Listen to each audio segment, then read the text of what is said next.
Bismillahirrahmanirrahim. Assalamualaikum warahmatullahi wabarakatuh. Perkenalkan, nama saya Farah Dilanuri Klima dengan NIM 112210208. Di sini saya akan mempresentasikan mengenai manajemen keuangan secara luas. Jadi, konsep dasar manajemen keuangan adalah serangkaian prinsip dan praktik yang digunakan untuk mengelola sumber daya keuangan dalam suatu organisasi maupun individu. Tujuan utamanya adalah untuk memastikan bahwa keputusan keuangan yang diambil dengan bijak agar menghasilkan keuntungan yang maksimal dan memaksimalkan kelangsungan hidup organisasi atau mencapai tujuan keuangan individu. Berikut adalah beberapa konsep dasar dalam manajemen keuangan. Salah satunya adalah penganggaran atau budgeting.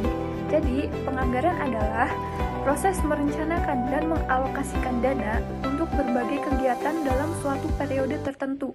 Jadi, ini membantu organisasi dalam mengatur arus kas dan memprioritaskan penggunaan dana agar tetap sesuai dengan tujuan yang telah ditetapkan. Selanjutnya ada pengelolaan arus kas atau cash flow management. Jadi, manajemen arus kas adalah proses pengelolaan aliran masuk dan keluar uang untuk memastikan bahwa perusahaan selalu memiliki cukup dana untuk membiayai operasi sehari-hari. Jadi, arus kas yang baik adalah tanda stabilitas dan likuiditas finansial. Nomor 3, ada penganggaran modal atau capital budgeting.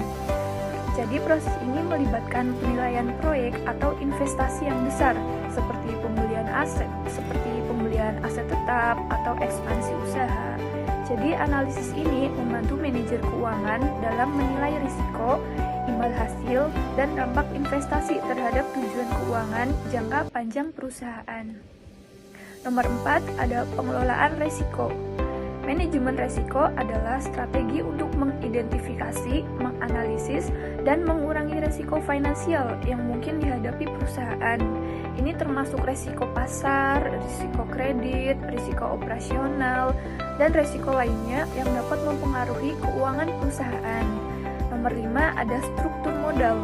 Struktur modal adalah kombinasi dari utang dan ekuitas yang digunakan oleh perusahaan untuk membiayai operasi dan investasinya.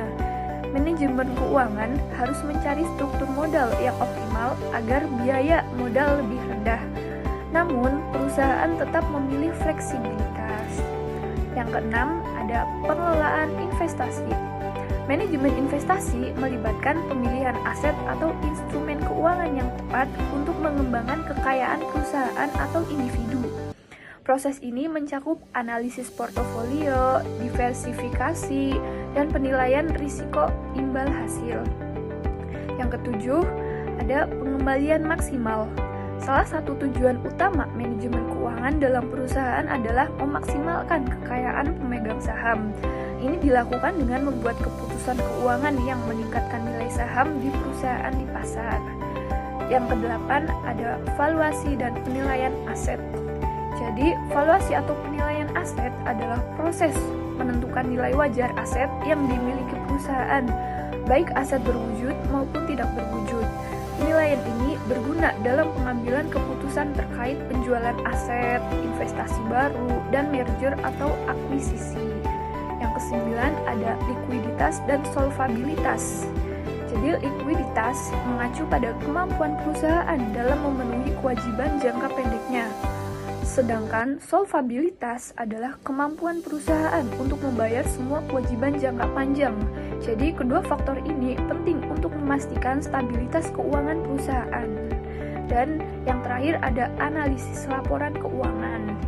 Laporan keuangan adalah alat utama dalam mengevaluasi kinerja keuangan perusahaan. Dengan analisis laporan keuangan, perusahaan dapat melihat kinerja historis, menilai efektivitas perusahaan keuangan, dan membuat proyeksi keuangan di masa mendatang. Yang kedua, ada definisi manajemen keuangan. Jadi, manajemen keuangan adalah proses perencanaan, pengorganisasian, pengendalian, dan pemantauan sumber daya keuangan suatu organisasi ataupun individu untuk mencapai tujuan yang diinginkan. Dalam konteks bisnis, manajemen keuangan mencakup semua keputusan yang berhubungan dengan pengelolaan keuangan, seperti penganggaran, investasi, pengelolaan risiko, dan perolehan modal, serta bertujuan untuk memaksimalkan nilai perusahaan atau kekayaan pemegang saham. Nah, manajemen keuangan memainkan peran penting dalam memastikan bahwa sumber daya keuangan digunakan secara efisien, arus kas tetap lancar, risiko dapat dikendalikan, dan tujuan keuangan jangka pendek maupun jangka panjang dapat tercapai. Yang ketiga, ada ruang lingkup manajemen keuangan. Ruang lingkup manajemen keuangan mencakup berbagai aspek yang penting yang saling berkaitan dalam pengelolaan keuangan perusahaan atau individu.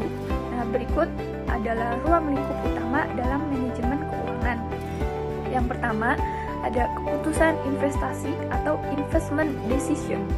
Nah, keputusan investasi berkaitan dengan alokasi dana ke dalam proyek atau aset yang diharapkan akan memberikan imbal hasil di masa depan. Nah, ini termasuk penganggaran modal atau capital budgeting yang berfokus pada investasi jangka panjang dan manajemen aset lancar untuk memastikan dana cukup untuk kebutuhan operasional sehari-hari. Yang kedua, ada keputusan pendanaan. Keputusan pendanaan berkaitan dengan sumber pendanaan yang akan digunakan untuk membiayai operasi dan investasi perusahaan. Manajer keuangan harus menentukan komposisi antara pendanaan dari ekuitas atau saham dan utang atau pinjaman yang dikenal sebagai struktur modal. Tujuannya apa? Tujuannya adalah untuk mencari kombinasi yang saling efisien dengan biaya modal yang rendah dan resiko yang dapat dikelola. Yang ketiga, ada keputusan dividen. Nah, keputusan ini berhubungan dengan pembagian keuntungan kepada pemegang saham. Nah, perusahaan harus menentukan kebijakan dividen yang akan diambil, seperti apakah laba akan dibagikan secara dividen atau disimpan untuk investasi lebih lanjut atau ditahan. Kebijakan dividen yang baik dapat meningkatkan nilai perusahaan dan memuaskan pemegang saham. Yang keempat, ada pengelolaan arus kas. Manajemen arus kas bertujuan untuk memastikan perusahaan memiliki dana yang cukup untuk memenuhi kewajiban finansial jangka pendek seperti gaji, utang, dan biaya operasional lainnya. Arus kas yang teratur membantu menjaga likuiditas perusahaan dan memastikan operasi bisnis berjalan dengan lancar. Nah, yang selanjutnya ada perencanaan dan pengendalian keuangan. Perencanaan keuangan mencakup penetapan tujuan finansial jangka pendek maupun jangka panjang, serta strategi untuk mencapainya. Pengendalian keuangan adalah proses monitoring kinerja keuangan aktual dibandingkan dengan rencana yang telah dibuat. Tujuannya apa? Tujuannya adalah untuk memastikan efisiensi penggunaan dana dan melakukan penyesuaian bila diperlukan. Dan yang ketujuh ada analisis penilaian keuangan.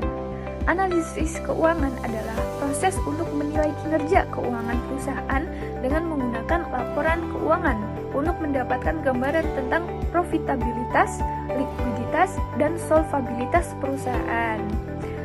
Yang kedelapan ada manajemen modal kerja.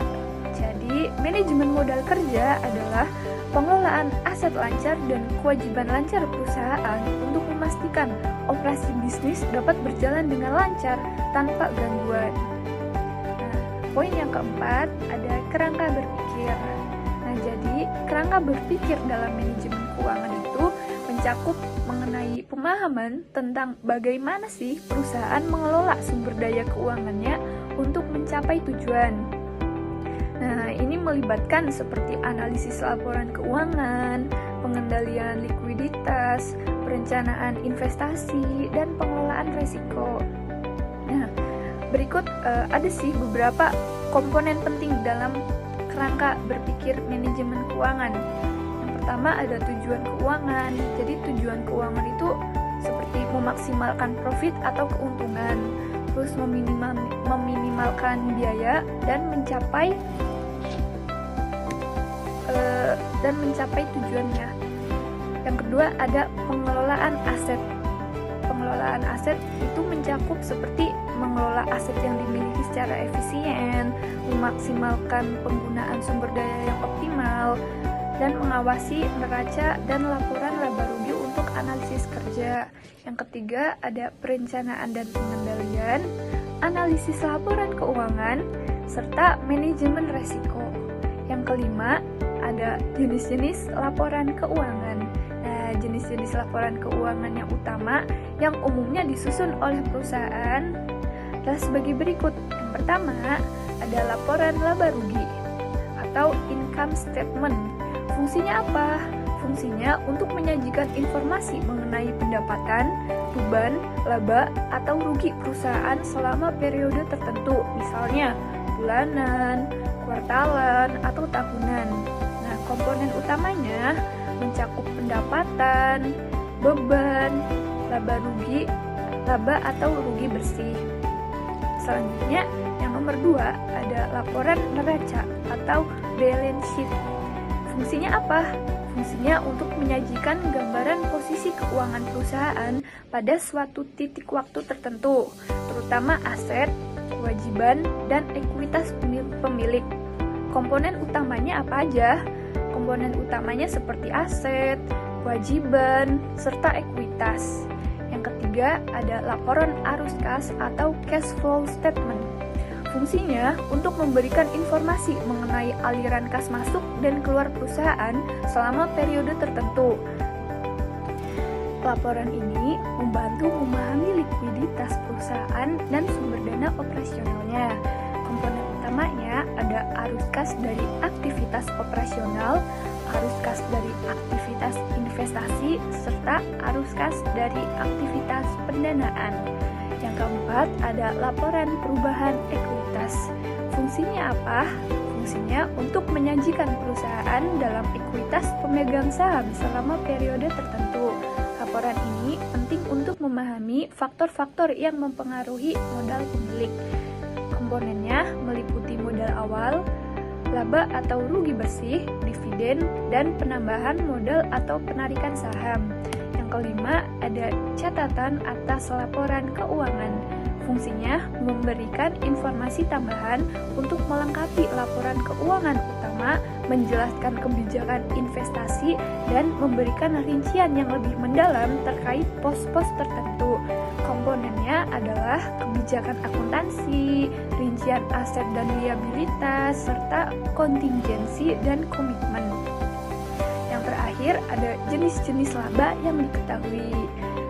Dalam akuntansi dan manajemen keuangan terdapat beberapa jenis laba yang umum diketahui dan sering digunakan dalam analisis kinerja keuangan perusahaan. Jenis-jenisnya seperti laba kotor. Dalam laba kotor, selisih antara pendapatan dari penjualan dan harga pokok penjualan atau HPP. Rumusnya laba kotor sama dengan pendapatan penjualan dikurangi dengan harga pokok penjualan. Fungsinya, laba kotor menunjukkan seberapa efektif sih perusahaan dalam mengelola biaya produksi atau pembelian barang. Selanjutnya ada laba operasional. Nah, laba operasional adalah laba yang diperoleh setelah dikurangi biaya operasional seperti gaji, sewa, utilitas, dan biaya perusahaan dan biaya pemasaran. Namun, belum termasuk pajak dan beban bunga ya. Yang ketiga, ada laba sebelum pajak dan bunga. Atau bisa kita singkat dengan EBIT. Adalah laba sebelum dikurangi beban bunga dan pajak yang merupakan ukuran profitabilitas perusahaan dari aktivitas operasional dan non-operasional inti. Yang keempat, ada laba sebelum pajak, bunga, depresiasi, dan amortisasi atau bisa kita singkat dengan EBITDA. Definisinya adalah laba sebelum dikurangi beban bunga, pajak, depresiasi, dan amortisasi. Selanjutnya ada laba bersih. Laba bersih adalah laba akhir yang diperoleh perusahaan setelah dikurangi semua biaya, termasuk bunga dan pajak. Dan yang ketujuh ada laba ditahan. Laba ditahan adalah laba yang tidak dibagikan sebagai dividen kepada pemegang saham, melainkan diinvestasikan kembali ke dalam perusahaan untuk mendanai pertumbuhan atau memperkuat posisi keuangan. Demikian presentasi dari saya. Semoga informasi yang saya sampaikan dapat bermanfaat dan bisa menjadi bahan pertimbangan. Terima kasih atas perhatiannya. Sekian dari saya. Wassalamualaikum warahmatullahi wabarakatuh.